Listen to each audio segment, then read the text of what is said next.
Hi everyone.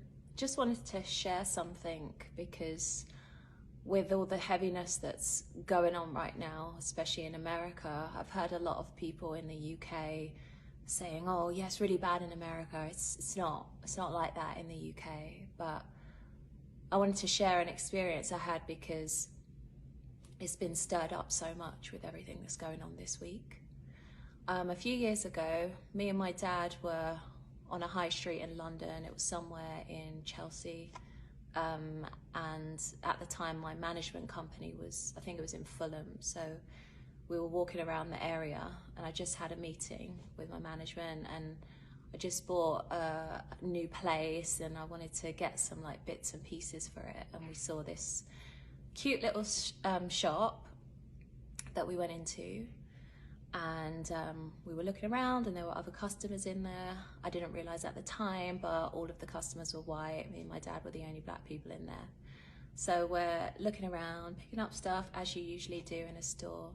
And I started to notice that the lady store owner was kind of hovering around and her vibe was just off. And eventually she came up to my dad and I and said, "You need to put that down. You need to put that stuff down. You're not allowed to touch it."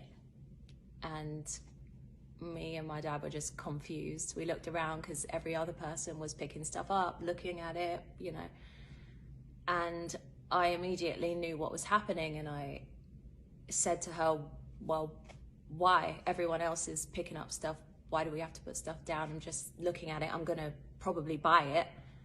She's like, "No, you just need to put it down now." And she became really confrontational with us.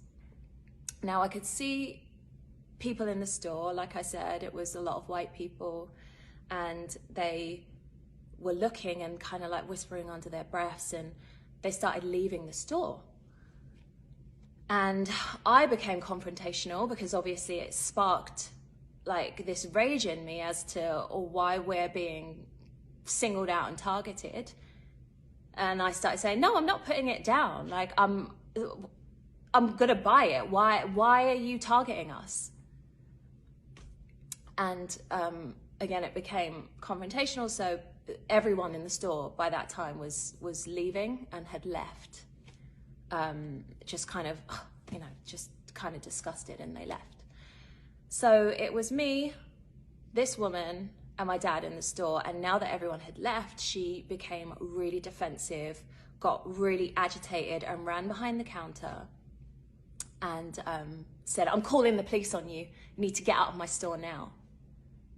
And I just became so enraged. And I remember my dad, who is like the most lovable, big black guy, he was trying to calm me down. And I couldn't calm down. I was so angry. I knew what this woman was doing to us. But my dad has been in positions like this before. Same as me, but in a different way. And he knew that I need to make myself smaller and I need to make myself, calm and not be. And that just enraged me even more. Anyway, he managed to get me to leave the store, and I left, and I sat in the car. Actually, before I left, I said, "I'm going to call the police on you because you're discriminating against us." Anyway, I left and I sat in the car that was parked around the corner from the store, and I sat in there and I just sobbed. I absolutely sobbed. And my dad came out and he grabbed something from the car, and then he went back into the store, and I was like, "Oh, what is he grabbed a CD. I was like, "What is he doing?" It was my CD, my music CD.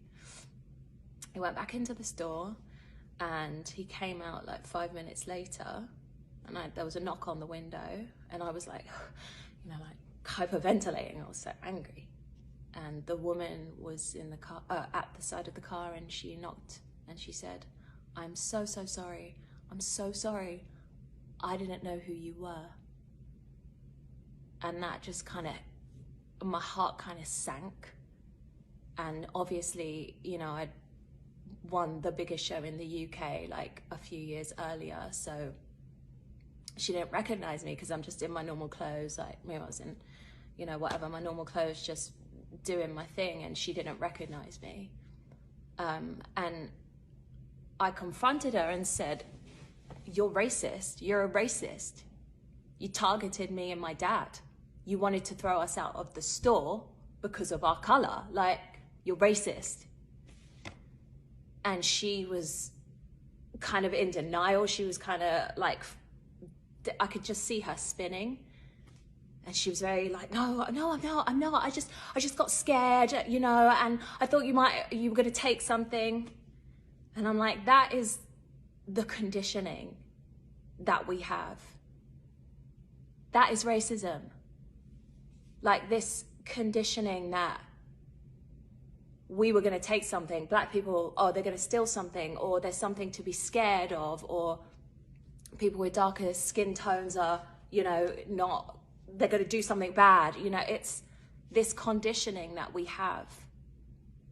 So when people in the UK are saying, no, we don't really, you know, it's not something that we have here. It's not really a problem here. It is a problem. It's a big problem. And, you know, I just wish that the people in the store, that the white people in the store that all left, they left out of disgust because they knew something, they knew it was wrong, and they left, but they didn't say anything. And because they didn't say anything, the situation escalated. So we were left on our own with this woman in the store who became more agitated and felt like people were leaving because my dad and I were disrupting the peace. No, they were leaving because they were disgusted at this woman's behavior, but they didn't say anything. So for the people that are not speaking out or not saying anything, like, you're the people that left. You just left. You kind of, oh, it's disgusting, but it's going to disrupt my day too much to really get involved and really stand by their side and say, hey, what are you doing? Why are you targeting them? This is wrong. So when I see messaging of, you know, don't stay silent, say something, it's real. You need to say something. You need to stand with us, and you need to acknowledge that it's happening, because when you don't acknowledge that it's happening, you're diminishing the pain and you're diminishing our humanity. And especially in the UK, you know, there are a lot of areas where there are white areas, and you could feel maybe that, you know, you're in this bubble and this is not happening. But come to the areas where there's predominantly black populations, ethnic minorities, come to those areas. I dare you, come to those areas and see. You'll see it's underfunded. There's lack of resources. You know, I grew up in Hackney. I grew up in a predominantly black area. It was underfunded. This is the reality of what's happening. And you know, it's sometimes, for me, that's why my refuge is music. And I'm a singer, I'm a musician, and that's my refuge, always. And sometimes I feel like maybe I can't articulate myself properly when I'm just talking. But obviously in this circumstance, I have to speak about it. And I hope it's coming across how I need it to come across. Because I'm just in pain, and I'm tired, and I'm sick of it. And you know, I'm someone who's mixed race. My mum is white, my dad is black. And I had a beautiful representation of what that unity meant for me. Because when that comes together in the most loving way, it is the most beautiful thing.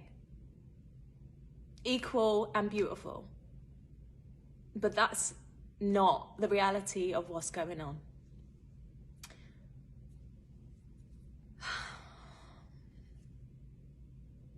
Yeah, so I just wanted to share that.